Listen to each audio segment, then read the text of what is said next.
Yeah, so I will be talking about boson gases in one dimension. I will not mention at all 2 and 3 dimensions. This has been mentioned already by others. So this was an attempt to complete the study that has been done in 2 and 3 dimensions with what's happening in 1 dimension.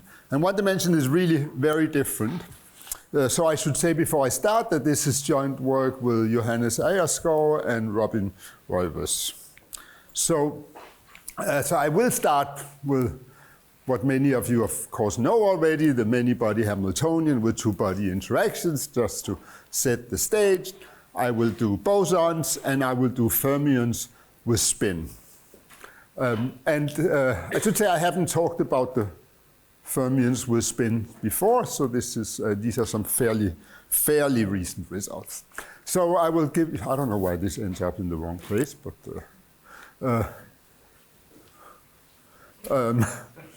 bit funny.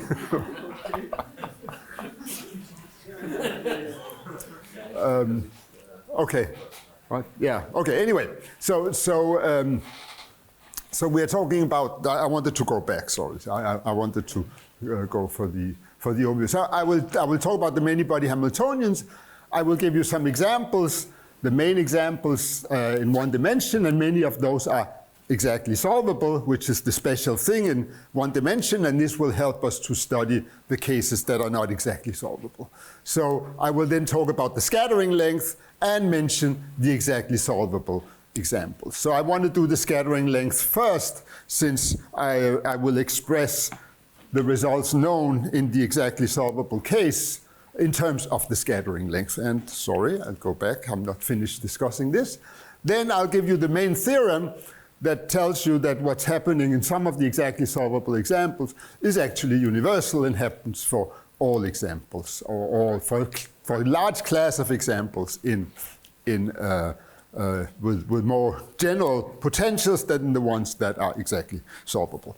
And in particular in this theorem, I mean this conference is called Emergent Phenomena. Thank you. It doesn't know which one. That's a little bit better. Yeah, thanks, Julien. What's sort of an interesting aspect on the fermionic case where you have spin is that you express the dilute limit in terms of an emergent model, namely a spin model. So the energy of the dilute fermions is expressed in terms of the spin chain in 1 dimension, which is maybe not so surprising. In 1 dimension, you have particles moving around, and at least when you think of them being in 1 sector, you can sort of number them and you can think of their spin, so it's maybe not so surprising that you can express the energy in terms of a Hamiltonian that's acting only on spin. Okay, but we'll get to that, and then I'll go through the proof, and as usual, there are upper bounds, and it's in plural because it's both for bosons and fermions. I will describe it for bosons, and then I'll give you the change for fermions, since that's much more complicated, and I cannot do all the details, but I'll try to give you an idea of the proofs, and it's the same both for the upper bounds and for the lower bounds, and the lower bounds actually rely on a Dyson lemma, which is, those of you who know the Dyson lemma, very similar to what's been done in higher dimensions. And eventually, I need a technical estimate to finish the proof. Okay, so, well, this is something that most of us love and know. This is the many-body Hamiltonian, and I'm emphasizing that it's in 1 dimension. So the kinetic energy is written in terms of of a usual derivative in 1 variable. And they're in particles, and they're living on an interval or length L. And I have a 2-body potential. I assume it's positive. And for simplicity, that it has compact support here. You can relax, as you always can. When the proof works, you would always be able to relax it somewhat. But for simplicity, to state things more easily, I will assume that it has compact support. It can also be a measure, and this is not something I'm saying just to brag that we can do a very large class. It's because we actually need to study the measure case, in particular the delta function gas, right? But very general measures are certainly allowed. So for bosons, the Hilbert space is the symmetric tensor product, or since I will only be interested in the ground state energy, I may as well look at the full Hilbert space with no restriction at all. That will give us the same ground state energy, whether I do the space of the symmetric tensor product of the L2 on the interval, or I do L2 on the full box of these n particles. That will give us the same thing. For fermions, it's different, so I do spin J fermions, meaning that I look at L2 functions that map into C2J plus 1. I mean, these are the number of components if I have spin J, and I then do the antisymmetric tensor product. I give the same name to the Hilbert space. The Hilbert space will actually not really occur after this slide, so you just have to remember that the bosons are symmetric or no restrictions, and the fermions are antisymmetric. Right? And what I'm interested in is the thermodynamic ground state energy density. Right? So I take the ground state, which is the infimum of the spectrum on the Hilbert space. So I'm here not specifying that whether it's fermions or bosons, but over here I do put a B or an F on. Sometimes maybe it will end up on top. I'm not always so consistent, but if you see a B, it's bosons. If you see an F, capital F, it's fermions. And I'm interested in the density. Whoops, this is still not so easy from here.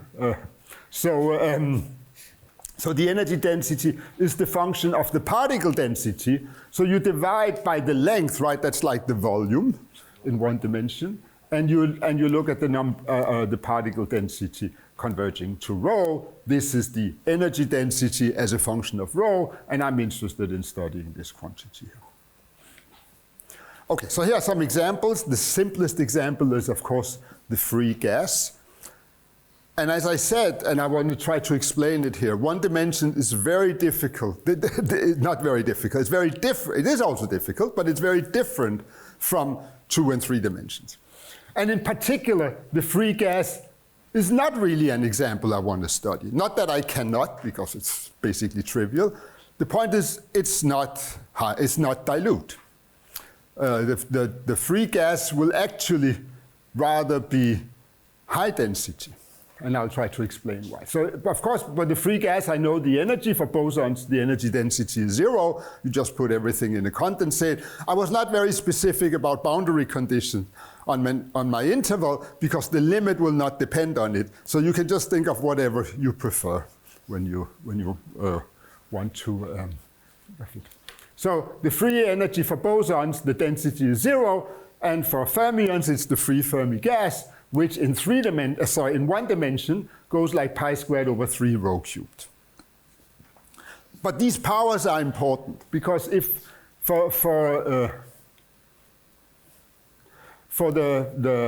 to get this, you basically have a pure condensate, you have a product function, and of course it depends on the boundary conditions you put on, but if you put periodic or Neumann, the function phi would just be 1.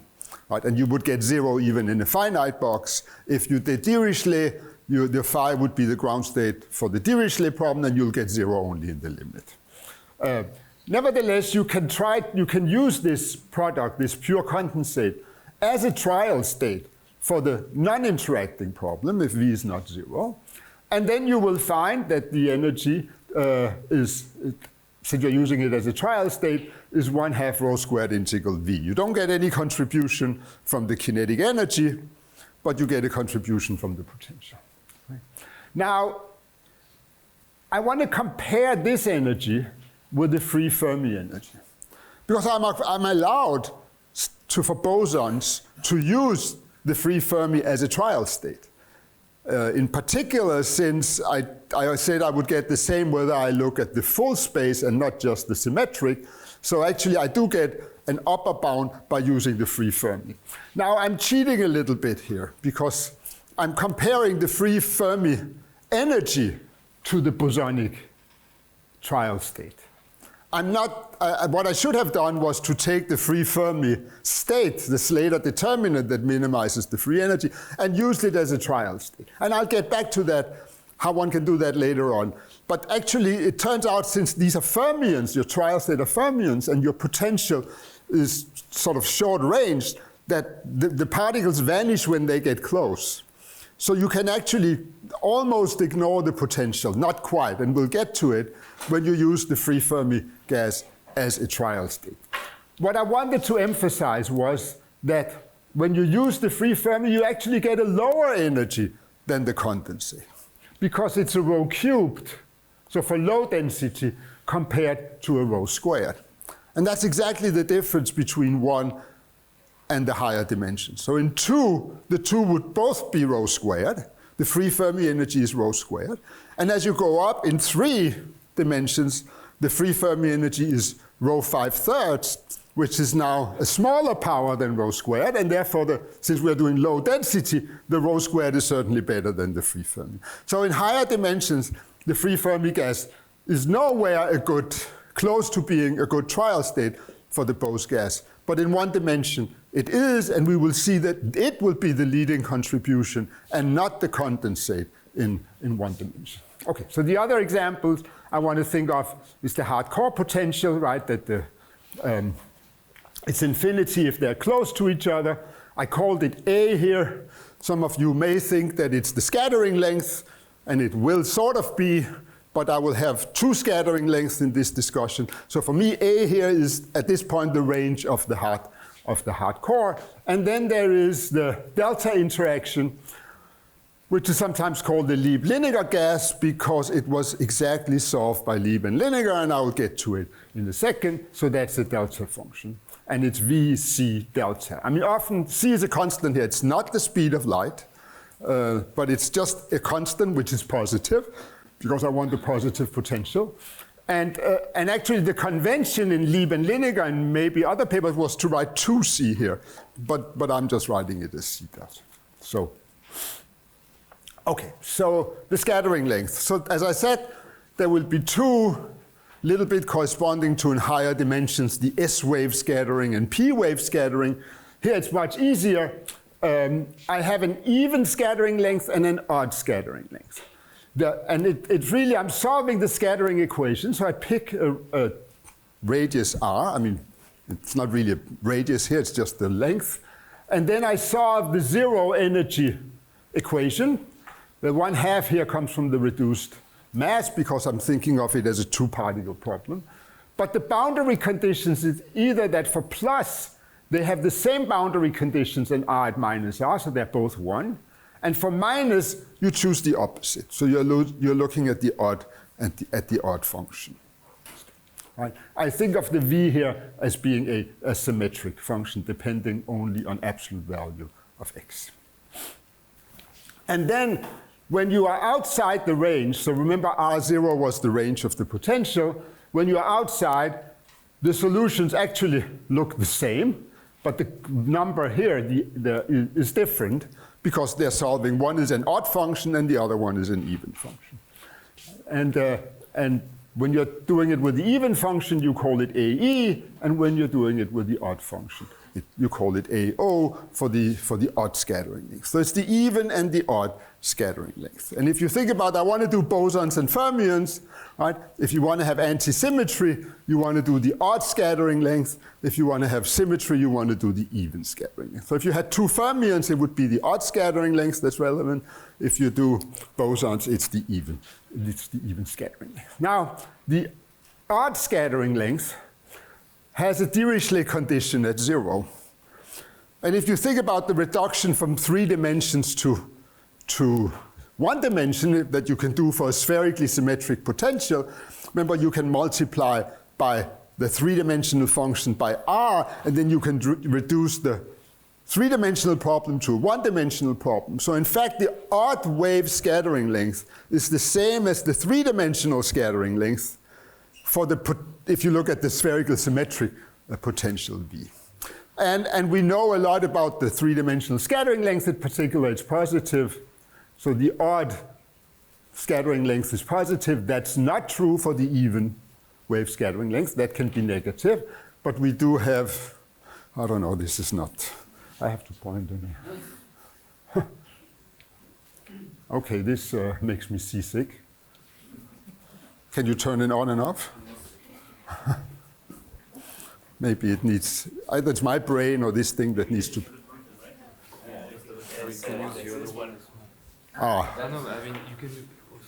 Maybe I prefer this one. This, at least I know where it's pointing. That's the laser, right? It's a laser, that's much better. Oh, that's a laser, but that cannot be seen, can it? I think it can, and it's also, I think people see it. Okay.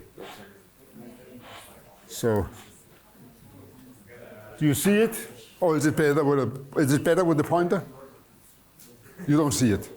I see it. Okay. Anyway, so let me. This feels much better.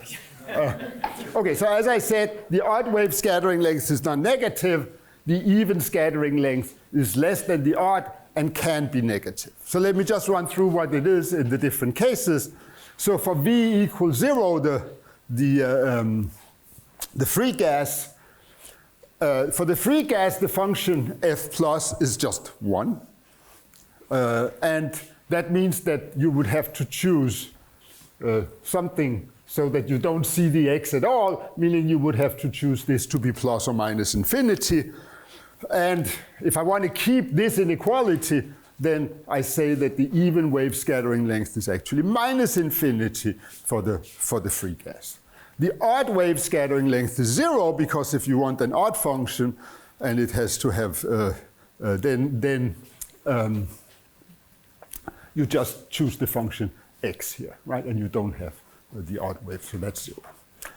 For the hard core, well, it's a calculation you have to do. Many of you may already have done it. The odd wave scattering length, we know it's just the range, and there's actually the odd wave is the range, and there's no difference between the even and the odd, because you have to vanish when you get to the hard core. So they're the same, right? You're still satisfying this inequality. There, of course, you were also satisfying the inequality, and it's just the range. For the delta function, well, you have to do the calculation. And in fact, it's negative. So the even wave scattering length is minus 4 over c. Remember, I chose c to be positive. And the odd wave scattering length, because it vanishes at 0 where the delta function is, so you don't see the delta function. So it's like a free gas in 3 dimensions, so you get 0 for scattering length. Okay, so that's the, but then now, of course, I have to remember which one. They both work? Okay, so I have to go. Okay, so now let me go through the exactly solvable cases. So all the cases I had on the previous slide, or before I started talking about the scattering length, they are all exactly solvable. So what's special in one dimension is that the hard core, we heard a great talk by Benjamin in the beginning, finally settling the hard core gas, the dilute limit of the hard core gas in 3 dimensions. Now in 1 dimension, it's incredibly easy because it's exactly solvable. And there's no difference between bosons and fermions. Since they have a hard core between them, they cannot move through them, so they are sort of ordered, and then anti-symmetry doesn't matter. You can just take the bosonic function and anti-symmetrize it, and it will be a trial state for the fermion. So, but what is it? Well, so it's given by that formula up there. And the way you get it is by saying, well, but it's simply like thinking of the gas as a free Fermi gas where you have removed the space of the core. Right? So you just take that out, and then you calculate the energy in a smaller volume. So you simply replace the volume, meaning you replace the density, not in the first row. The first row, I mean, there's a row cube, but you should think of the first row as the number of particles. But already the second row comes from thinking of it as the density, and that's what you should change by this replacement, and then you get the formula up there. So that's the energy for all densities. So there's no diluteness here. This is the exactness.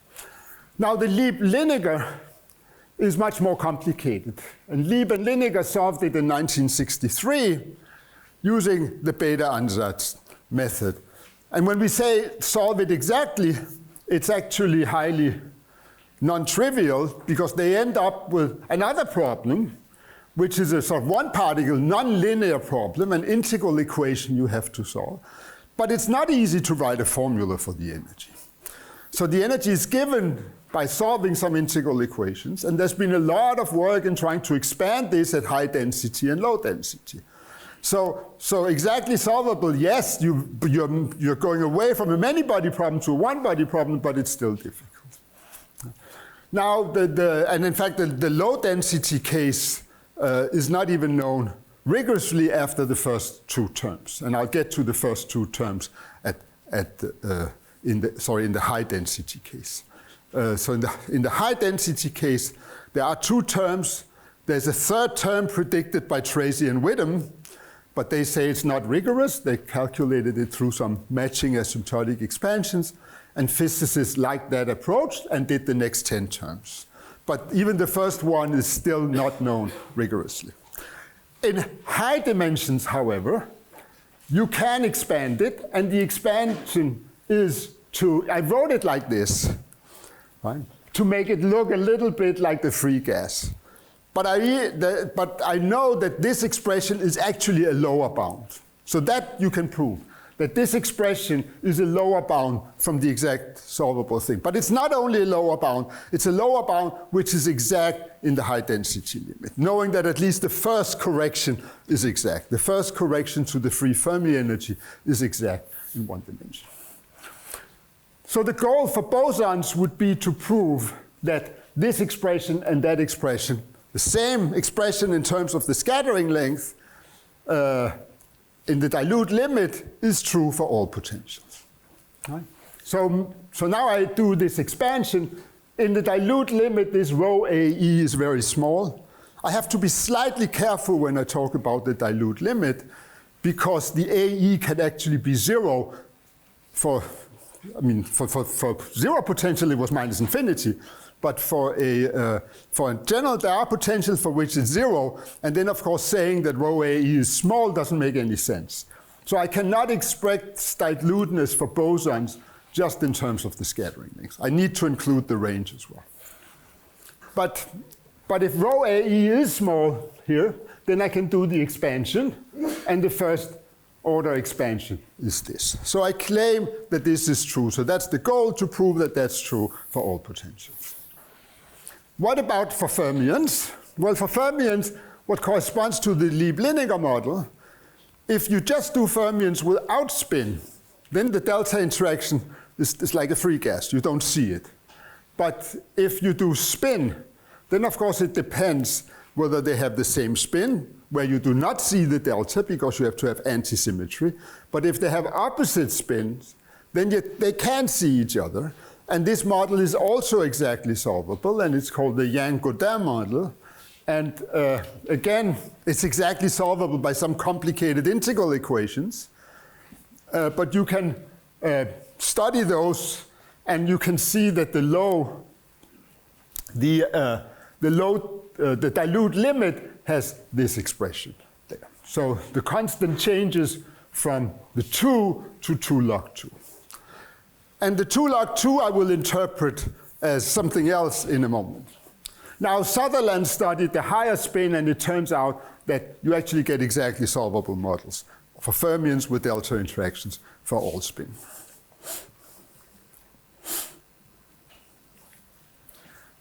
Sorry. Okay, so what is the theorem that I'd like to explain to you? So there's I'm thinking of a dilute setting. As I said, I cannot express diluteness only in terms of the scattering length. I need to include the range also. So my errors depend on rho times the scattering length, but also rho times the range. Right? In one dimension, that's the dimensionless. These are the dimensionless quantities. Right? Density in one dimension goes like 1 over a length. So rho times the range is a dimensionless number. I want that to be small, not only the scattering length. So for bosons, the leading order term is what I expected from looking at the two solvable models, the hard core and the Lieb-Liniger gas, and this is true for all potentials with compact support. For fermions, you can also get it, but here it is actually slightly more complicated. You could actually look at the Sutherland model and derive it from there, but here it is. So it's again, it goes like correction, which is rho. But now you get both the even and the odd scattering length coming in, right? Because as I said, you use odd if you have the same spin, and even if you have, you use the even if you have opposite spin, because then they can be symmetric, or they should be symmetric, and if you have the up, then the spatial wave function should be antisymmetric, and you get the odd scattering length. So it depends on both, and it's almost clear from the way I'm talking about it right now that somehow the spins play a role. So there is actually a spin system that comes in. The coefficient you're getting, I wrote it in this way here. The coefficient you get there, I call it epsilon j ls. And this is actually the thermodynamic energy density for a spin chain. And this is the spin chain that's called the Lie-Sutherland spin chain. So this is, now the n is no longer the number of particles when I think of it in terms of the spin chains, it's the number of sides on the chain. And again, it doesn't matter whether you think of it with periodic boundary conditions or what, anything, because I'm going to take the limit n going to infinity. And what I'm saying is that this epsilon here is the energy density, so that means the density per sides of the ground state energy of this chain here. And what is the PS? So I plus 1 means that this is an operator that acts on spin I and spin I plus 1. And it's the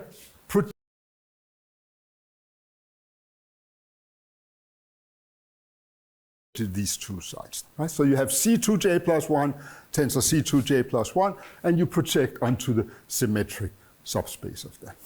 Okay. If you remember a little bit about spins, then you know that you can write this thing here out in terms of the Clebsch-Gordon series. Right? So you can write it in terms of the irreducible representations, and you get a maximum spin and you get a minimum spin. The maximum spin corresponds to 2j, and I mean, when you add j and j, you get maximum spin 2j and minimum spin 0. And you get all the spins in between in steps of 1. 0, 1, 2, 3, up to 2j, which is an integer. The symmetric subspace is the one you get by taking the first and go every other step down. That's the symmetric subspace. In particular, this Lie-Sutherland spin chain, which is also exactly solvable, that in the case when J is spin 1/2 is actually the antiferromagnetic Heisenberg chain. So for spin 1/2, it's the antiferromagnetic Heisenberg chain. And that's exactly solvable. And you know the ground state, and if you plug in the epsilon JLS, you will find that you get the 2 log 2 right there. Okay, so, I mean, you get the 2 log 2 right there for the delta interaction gas. And for the delta interaction gas, as I said, the AO is 0, so it's exactly what I get something that's expressed only in terms of the AE. Okay, so let me tell you a little bit about how this is proved. So there are upper bounds, and I'll give you the bosonic upper bound first, and then I'll explain the fermionic upper bound afterwards. So maybe the upper bound is not so surprising. You want something that looks essentially like the free Fermi gas, because that's the leading term. But you need to correct it to get scattering length right. That means you have to correct it at short interparticle distances.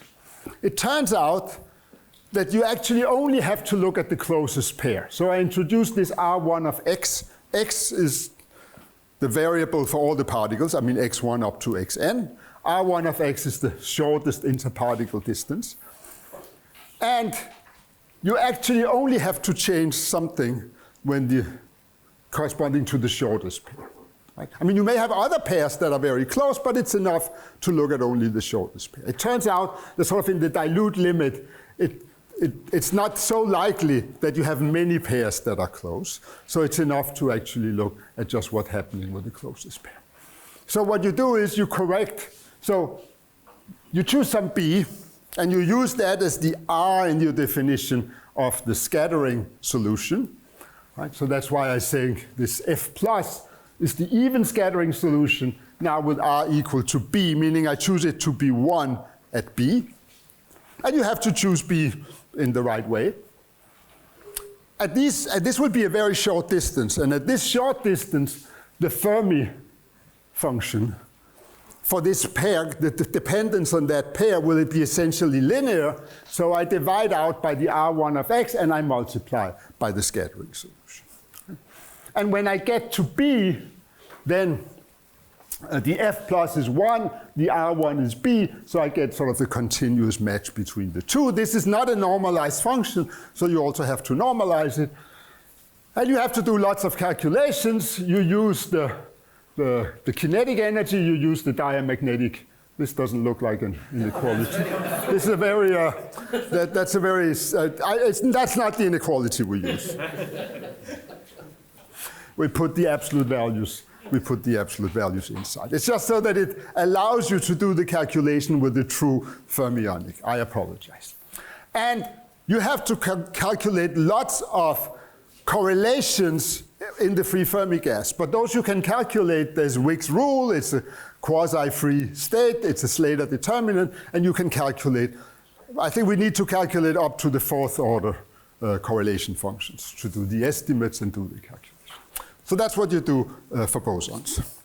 So let me tell you what you do for fermions. So that's a bit more complicated, and I know it looks a bit scary. I just wanted to give you an idea of what you have to do. Because now you clearly have to, it has to depend on the spin of the wave function.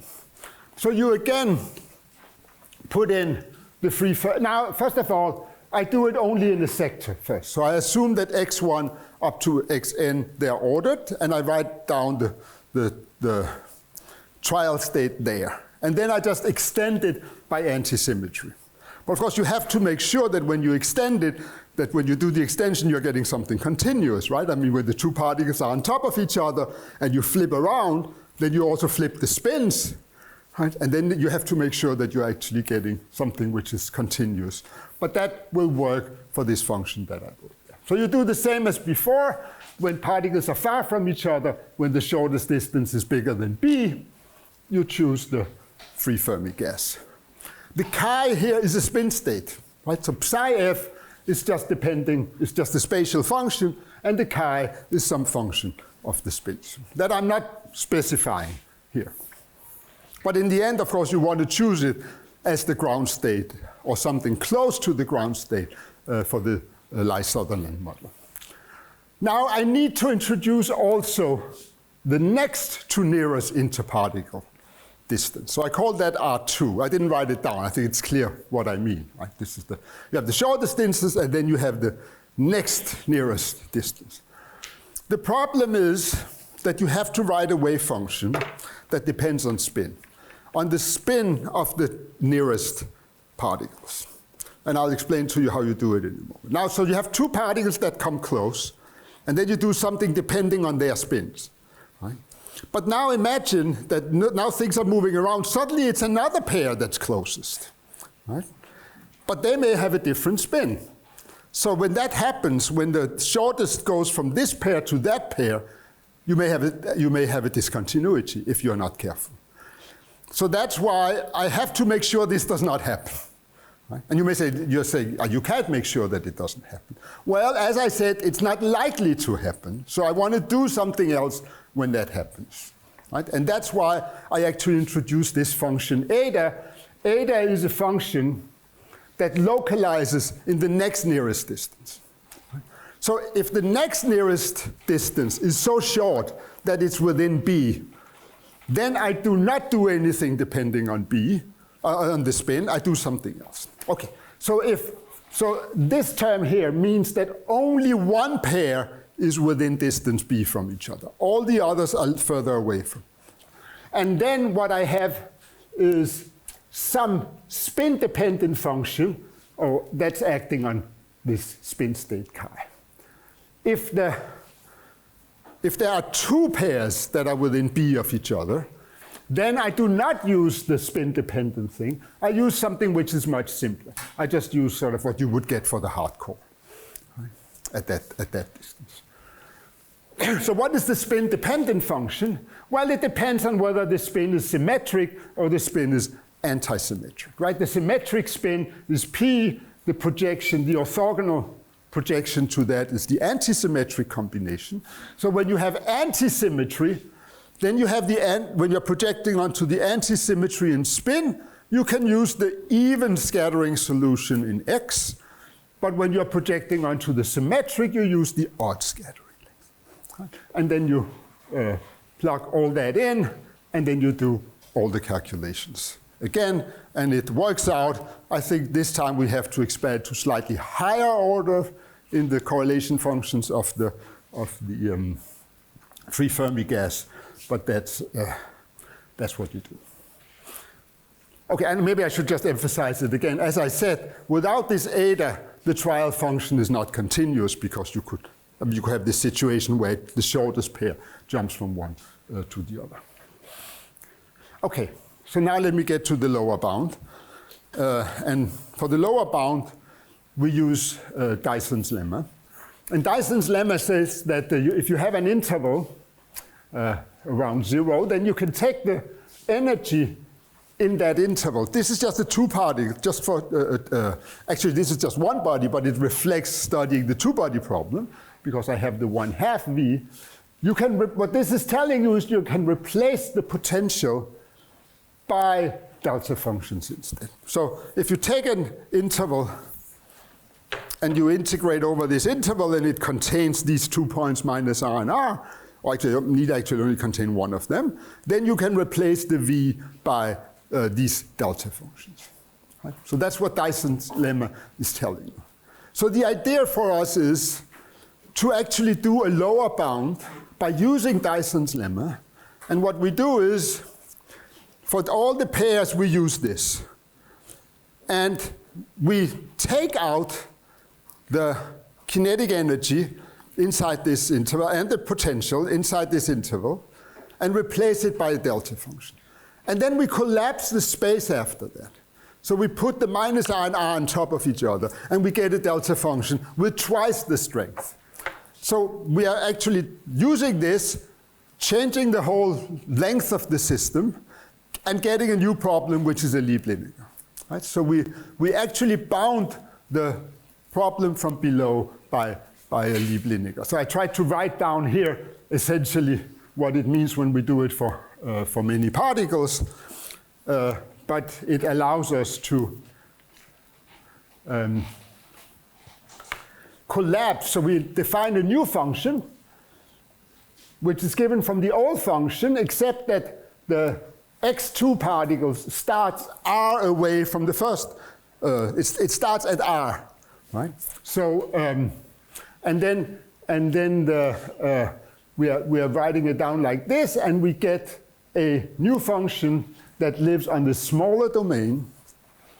So we're removing part of the particles, and so this is done for a sector, and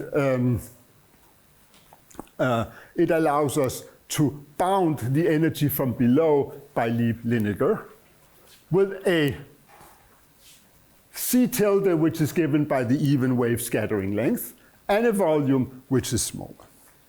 And when you do the calculation, so remember Lieb-Linear had this bound, that this thing comes because the density has changed, and this was the correction that you would get when you actually plug in the Lieb-Linear. Remember that there was a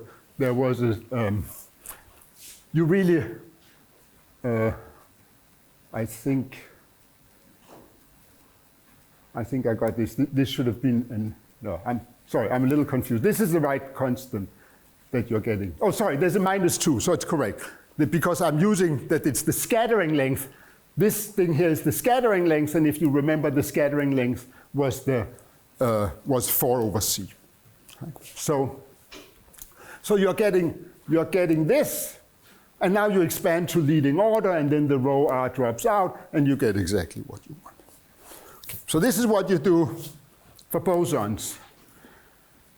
Now, of course, there is a problem because this thing psi we got by collapsing the function by removing space will actually have a lower norm. So we need to control that the norm is not too small. Right?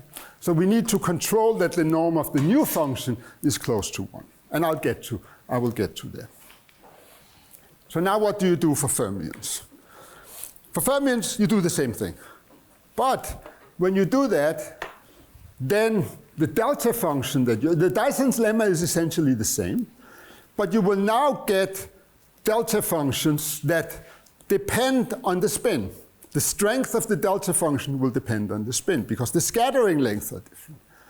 So when you do this, try to do the same argument, you can try to bound it below by a bosonic problem where you have removed space, but you would get delta functions that depend on spin. And we don't know how to solve such a model.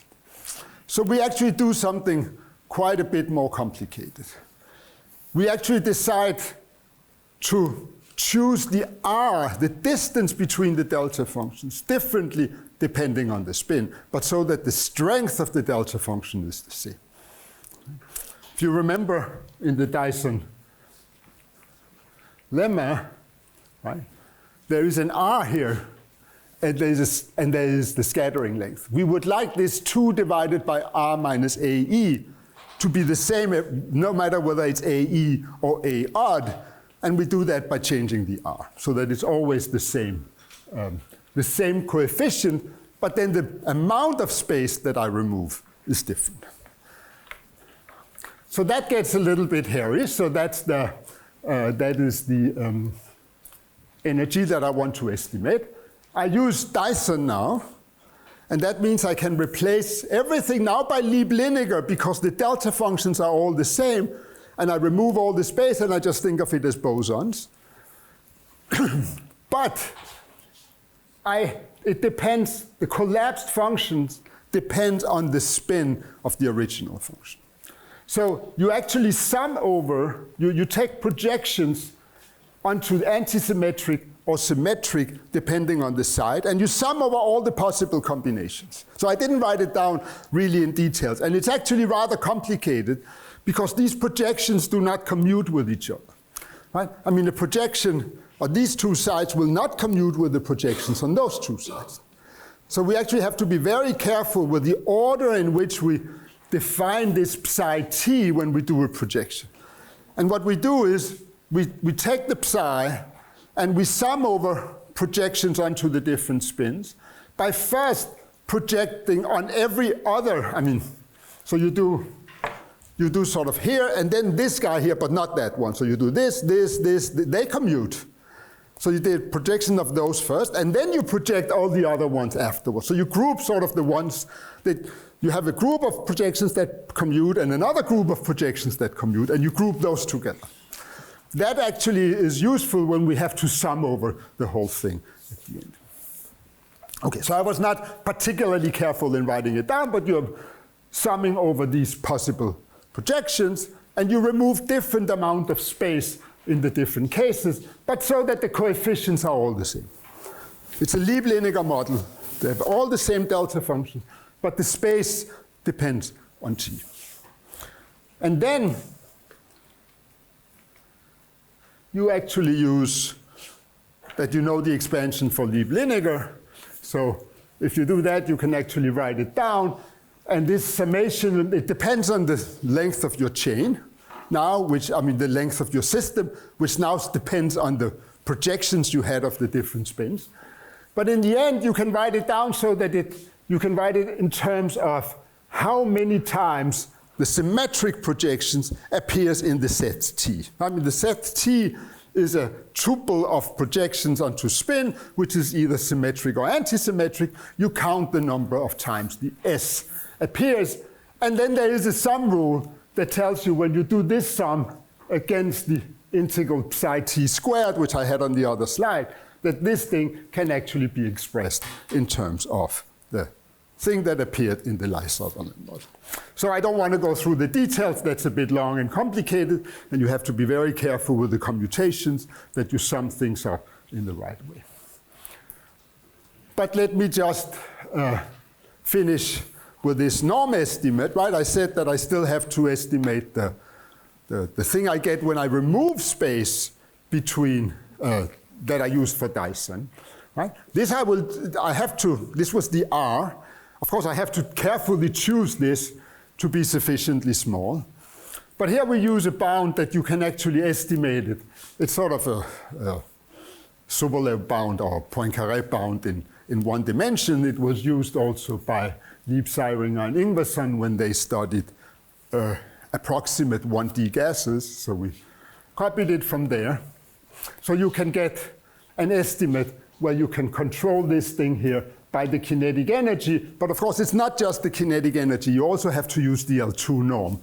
So, and indirectly, you then estimate that in terms of the potential, so you can actually express it in terms of the energy. And using something like this and going through the whole argument once more, so you're doing sort of a bootstrap argument, you can actually estimate that this norm is very, very close to 1. One problem in doing all of this is that you will get very bad dependence on the particle number. So if the particle number is too big, it will not work. The same thing for the upper bound and for the lower bound. But that's a standard case. We know how to deal with that. We simply localize in boxes with fewer particles. Right? So you do it not in the thermodynamic box. And we heard Benjamin say on Monday that one of the ideas in actually getting the upper bound correctly for the hard core was to do things in the full thermodynamic box. The standard procedure, and that's the one we're also using here, is to cut in smaller and then not worry about particle number, that you have too high particle number. For the upper bound, it's not so difficult usually. I mean, for a hard core, it obviously is. In this case, it's not. I mean, you cut your interval in shorter intervals and you put Dirichlet trial states in each, and you control the error doing that. For the lower bound, it's essentially the same thing. You split it, instead of using Dirichlet, you use Neumann, right? So you write it as a sum over Neumann boxes. You choose M, you cut it into M shorter intervals, and then you sum on that. You add and subtract the number of particles times a mu that you will pick yourself later on. So that, and then within each of the boxes that now do not interact with each other, I have positive potential, so I can ignore the interaction between boxes. I get individual energy, Neumann energies in each box. I relax that I don't know the number of particles. That's why I wanted to put in the mu, and I choose the mu correctly at the end. And then you just minimize this in each box. Of course, you need to know that you don't have too many particles in the box, but this you can do by an a priori estimate. You can show that the number of particles in a box is not much bigger than what you would expect it to be by a simple a priori sort of leading order estimate. So you can say that it's not bigger than rho L over M. And I mean, that's the length of each of your small boxes. And using that, then you do not get errors that blow up with the particle number, because the particle number is no longer thermodynamic if you choose M to be large, so that this thing here is not a very big number. Okay? And then in the end, you can control the whole thing. So that's essentially what I wanted to tell you. But so what did I do? I proved that for bosons and for fermions, there will be a two-term asymptotic expansion in the dilute limit. It's very different from what we know in 2 and higher dimensions. In 2 and higher dimensions, the dilute limit is given in terms of Bogoliubov theory. And the leading term already has the scattering length. Here, the leading term is the free Fermi gas, both for bosons and for fermions. And the first correction depends on the scattering length, just one if it's boson, but both of them if you have. You could also study spin J bosons, and you can sort of generalize what we did for fermions to spin J bosons, but I didn't want to do that. And what I wanted to emphasize is that we are getting a spin chain in the end, so the energy, the coefficient in front of the second correction depends on a on the ground state energy of a spin chain, the Lie-Sutherland spin chain. That's an exactly solvable spin chain. So I didn't have to say Lie-Sutherland spin chain. I could just have written down what its ground state is. For j equal to 2, it was this 2 log 2. For higher spins, for spin 1/2, it's 2 log 2. For higher spin, it's given by some classical known function, the di-gamma function or so, di-logarithm, I forgot. But there's an explicit expression for it. So we actually know, this constant. But again, I wanted to emphasize the difference between 1 and higher dimensions. In 1 dimensions, we do not have condensation. We are close to the free Fermi gas in the dilute limit. In fact, to see something which is more like a condensate, you have to go to high density. And in high density, so in general, that's one of the open problems, I would say. I don't think high density is a difficult problem. I think it's probably an exercise to study what happens at high density. For the Lieb-Lineker model, it's known that it's given by Bogoliubov theory for the first 2 terms. But as I said, the third term was the one Tracy and Whittam have a conjecture for. So if you want to understand high density to third order, then it's a difficult problem, and I have just no idea whether whether Lieb-Lineker will tell you anything. But I think for high density, for general potentials, that Bogoliubov should be a good way of getting the estimate. Now, of course, there's positive temperature, there's higher order expansions. I know the Lieb-Lineker. I'm actually not sure what the third order expansion is for Lieb-Lineker at low density, but and I say there's high density. We don't know, but we have a conjecture. But in general, I don't really know what to conjecture in higher order. I think it is the 1 minus rho. Remember, there was 1 minus rho a to the minus 2. That was one way of writing it, and I just took the first expansion, 1 plus 2 rho a. I think expanding that function to next order is the correct one to third order, but I don't know how to prove that. Okay, there's positive temperature, and a very interesting problem is the momentum occupation distribution. We do not have condensation, right? So the P equals 0 will not be a macroscopic occupation, neither at high density or at low density. But at low density, or in general, it's interesting. At low density, I think it's interesting to understand how big is the occupation in P equals 0. And for the Lieb-Lineker, I was a little unsure whether it's known rigorously or not, but it's certainly predicted to go as square root of n. So condensation would mean that it would be like n, but it's only like square root of n. It's not macroscopic, right? And and again, this is not the relativistic limit. This is the high coupling limit of the Lieb-Lineker model. The high coupling limit is what corresponds to low density. So there's a scaling. So high coupling and low density is really the same. Anyway, thanks a lot for your attention.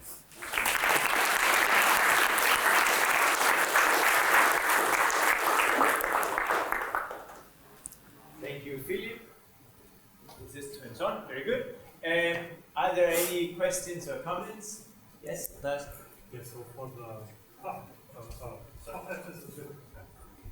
so if you introduce the temperature, are there clear conjectures? I don't know. I don't know if we know Lieb-Lineker at positive temperature. I should have. I should know the answer, but I don't. I mean, already the excitation spectrum is not trivial to. I don't know if we have an expression for it. So excitation spectrum is not. I mean, I think it's not. I mean, so one problem. So it's not so difficult to find out what the excitation spectrum is, what you predict it to be. What is a little more difficult, but I think has been solved, is that that these are all the eigenvalues. Right. So you go to a finite chain. Maybe you have to do a periodic chain. I can't remember. You can write down. You can do this beta ansatz also for the excited. But then the problem is, are these all the states? Right? Is it the complete? And this has been solved. So I think it is known, at least in finite volume, finite length, what the spectrum is like. for that, in principle, you should be able to write down. I don't know if anybody did it for the nuclear. I don't know, maybe somebody else knows, but I don't.